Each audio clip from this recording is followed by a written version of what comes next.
All right, we're out here at the bottom of the Pearl River. I'm with John Guillot. Now, normally I'm with John, and you are a crappie master, focused 100% on crappie, but I seem to have sparked a little flame inside you talking about this redfish, and you brought it up to me that you know where the redfish are right now. They're biting right now. What do we have in store for today? Well, I got to tell you, the Pearl River gives in so many different ways, and red fishing is phenomenal in the fall and winter here. And on a falling tide, you can throw spoons, fish them through the turtle grass, and catch a boatload of redfish. Although the limits are small, the action is high. So, you know, it's just a matter of getting out here and getting in the feeding areas. We're going to concentrate on zones, drains, and back pockets of bays and stuff where the fish congregate once the sun warms the water up. Okay. And puts them in active feeding mode. Okay, so spoons today. Any? I know you're into fly fishing. Any flies? Yeah. I got a spoon fly that I made years ago. I brought some out today to show you how to catch them on a fly, with a fly rod on a real spoon, not a acrylic, not an epoxy spoon. I make a real spoon fly. What area are we talking about? How far are we making a run today? Well, we're going to be between the Wrigley's and the East Pearl River, the bottom of the marsh down here, the Pearl River Delta. Like I said, it gives, and it just keeps giving. Yeah. There's redfish, speckled trout, bull reds, crappie, bass, big bull croakers, flounder, sheephead, drum. You want it? It's all here. Yeah. It's all here. Yeah, I anticipate a wide variety of fish that we're probably going to catch out here, being bass and you get a redfish and maybe even speckled trout. I've been catching speckled trout on my crappie jigs. It's freaking crazy. Save that for the next video, John. Let's go get the redfish right now.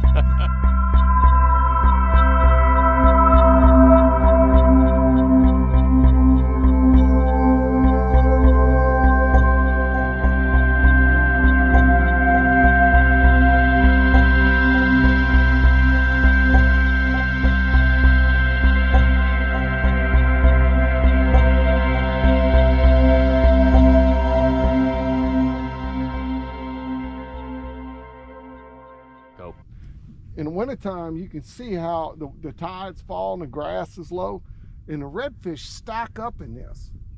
Now, we don't have quite the visibility. I was hoping that, because you can see the color down here. What people don't realize, you can actually see the bronze of the fish's profile as he's working through that grass. Just that last big rain we had blew it up as far as that goes. But the secret to fishing these drains is where the water, the ripping water stops. You want to start your bait up there and work it out. Let's see what we can get going. And you got to have something that'll throw.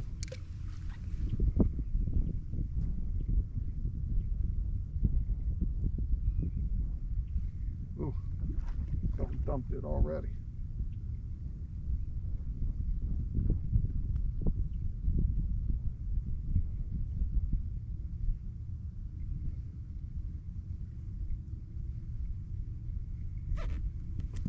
Come on, something dumped it again, something's following it. You know, the way their mouth is on the bottom. There he is. There he is. I told you he was following it. I told you he was following it. First cast. Look at that. Who's your daddy? First class John. Who's your daddy? Man. Oh, you know how many crappie are happy today? They're all, yes, yes. Our prayers have been answered. He's going to leave us alone. They're all hoping you get back on your redfish. Oh, there's no doubt. Look at this. Will a spoon catch a redfish? Man. Hey, what are you talking about? I throw spoons 90% of the time. Look at that. The bait is completely out of sight.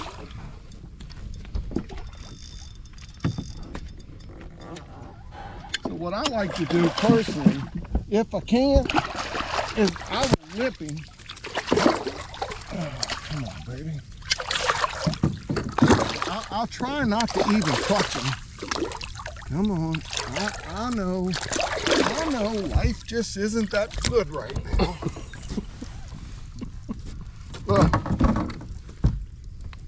It's all the way down his throat. Oh, it's gonna be a good day. It's all the way down his All right, throat. got that redfish in the box, John. We're going for cast number 2. Yeah, you know, the fish, look at the size of that garfish. That freaking garfish is 5 feet long. The fish are out here feeding. This is shallow, shallow, shallow. You got to get some range, but I'm going to show you. I'm going to cut this off short a little bit and fish this outside of this. Now, you fish are always going to be running out with the tide, so they won't be on that side. The water's going this way. God dog it. 2 fish and 2 casts. Huh? Who's your daddy? Hopefully I got this one in the mouth. Man. I mean in the lips. Yeah. Not down the crushers. He destroyed my freaking spoon. They're hungry, man. Oh, it's a little baby. Hey, little baby. Look at him. He's like, why did I even bother to touch that man's line? I should have known better. Yeah, hold that rod tip up. Fishing spoons, fishing redfish, shallow water, keep the rod high. Look at that, huh? Yeah. Look at that. Look at that. That's a good one. It's got a little nut in him. Yeah, you just take your time. You're fishing braid, so you can straighten the hook with that braid on that bait. But you got to let him tire out a little bit. Just let him tire out. Keep working him. That's right. Nice. When you reel down to him, just keep your rod high. Watch where your line is.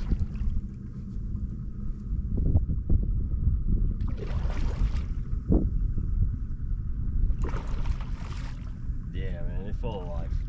I told you driving down here, they won't be running on nitromethane. You know, they pumped up. If he's over 18 and under 26, 27. Well, John, it seems like every cast we're catching one, so I guess since I caught one, it'll be your turn to catch one. Yeah, 4 casts, 3 fish. You know, this is a terrible spot. Don't tell nobody. No, I won't. You know, let's see if we can make the magic happen again. The big thing is to get that distance and get away from them. That way your trolling motor don't spook them hitting the bottom. You know, fish it slow. There he is. Look at that. 5 casts, 4 redfish. First place we stopped. We ain't even left the launch hardly. I know. And it's like you said, John, you don't need to get an early start, you know? I mean, with this cooler weather. Oh, it's another little knot. But it's another redfish. You know, it's the one thing this time of year, there's no whether they big or small, they all together. So, come on, buddy, I don't want to hurt you. You want to catch where that water's moving, you know, right in the wherever the water's moving.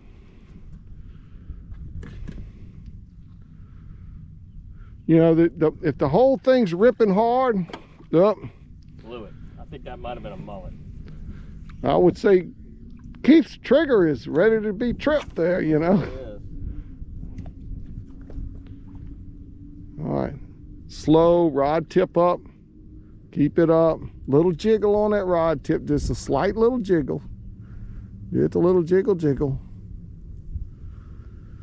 And let that spoon do the work. And this dirty, dingy water, that flash is our best friend. Perfect, yeah.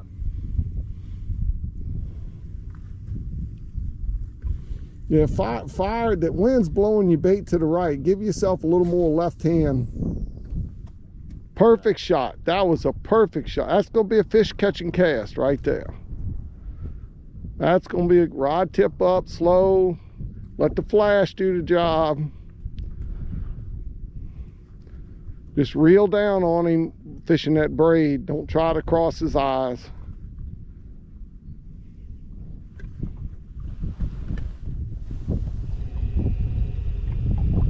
All right, your turn, John.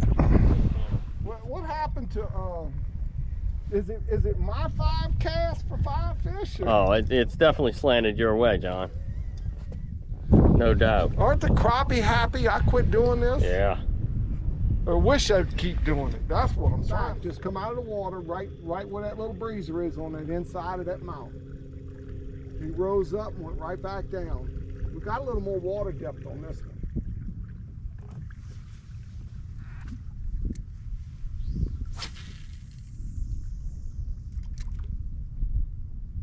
fish our way in a little bit.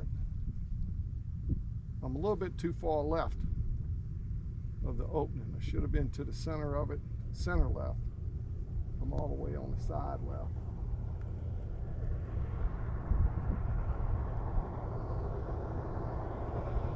Let me tighten this up with this boat coming.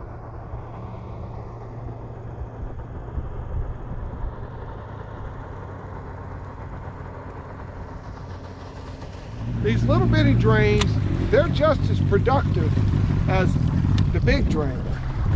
The big thing is keep your rod ready, keep your trolling motor ready, so you can get out there and cast. Now they may not have as many fish, right? But any of these drains, it does not have to be big. Yeah, that's 3 feet wide. To hold a 20-pound redfish. You know,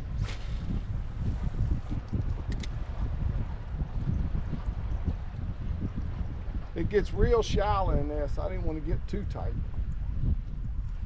But fish your way in, without a doubt. Fish your way in. Yeah, if we were going to get a customer, we'd have got him by now. Let me tighten this up just a little bit. John, talk a little bit about what we just saw, that first stop and those first few casts. It's like you said, they seem like the bigger ones jump on early and weed themselves through, and then they get a little bit smaller, and then the bite just disappears as far as there's just no more redfish there. It's competition. These fish are competing for food. While this tide's falling, that's when their food bag is on the greatest. And a buffet is floating out of that trenasse. And what they'll do is they just wait on it to come out. So they pile up at the mouth of it. So a few casts at every drain. If they're not there, move on. Without a doubt. You don't waste a lot of time. I actually haven't gotten a, there's the money cast right there. Remember that little breezer I was telling you about? Getting that breezer? Mm-hmm. Ooh, it's shallow right there. We might not have enough water. Not that they wouldn't be in that real shallow water. It's just that if they are in there in that shallow, and we don't see their backs, they little bitty fish. All right, John, finishing up the day out here in the lower Pearl. I tell you what an amazing trip today. We brought back a few for the grill and released quite a few redfish, but talk a little bit about what we just experienced and spoons. I mean, it just a cleaner, better way to catch redfish, I would say, other than, you know, a shrimp on a jig head. Yeah, I mean, spoons will fish right through this turtle grass. You know, they just don't get a lot of trash stuck to them. No needlefish, no ribbon fish, no. I mean, we caught a bass, but, yep. But other than that, you know, just straight redfish. Yeah. And I tell you good what, redfish. So redfish. Talk a little bit about what we're going to see as the colder weather sets in. Well, what happens, you know, the sun will warm the water and the redfish will come out of the deeper water in the afternoons. The water was 64 degrees today. Mm-hmm. So 64 degrees, these guys can be in inches of water to feed. Mm-hmm. As, you know, it gets colder and the water temperature drops, they'll tend to go on down and find them some deep water. But you can find redfish anywhere where you got deep water adjacent to mudflats. You know, they gotta have some kind of tide flow. Here we're using these drains to concentrate the bait and congregate the fish so that we can catch quite a few in one spot, you know, before we gotta move. Yeah, talk a little bit about the routine we had, because we'd pull up and man, it was almost every spot is the first cast that fish is on, but then it slacks off towards the end. Well, they're competing to eat, and the bigger fish generally outrun the little fish. So you start catching big fish first, and then they just get smaller and smaller. You know, and the big fish, they're pressure sensitive. They know what's going on when it's splashing around and stuff like that, and they leave. You know, there's not a school, we're not catching school redfish. We're catching congregated redfish. So they know they're not top of the food chain here. You know, they hear all that splashing and thrashing, they just ease into the shadows, you know. Well, incredible day, and these fish are going to be out here.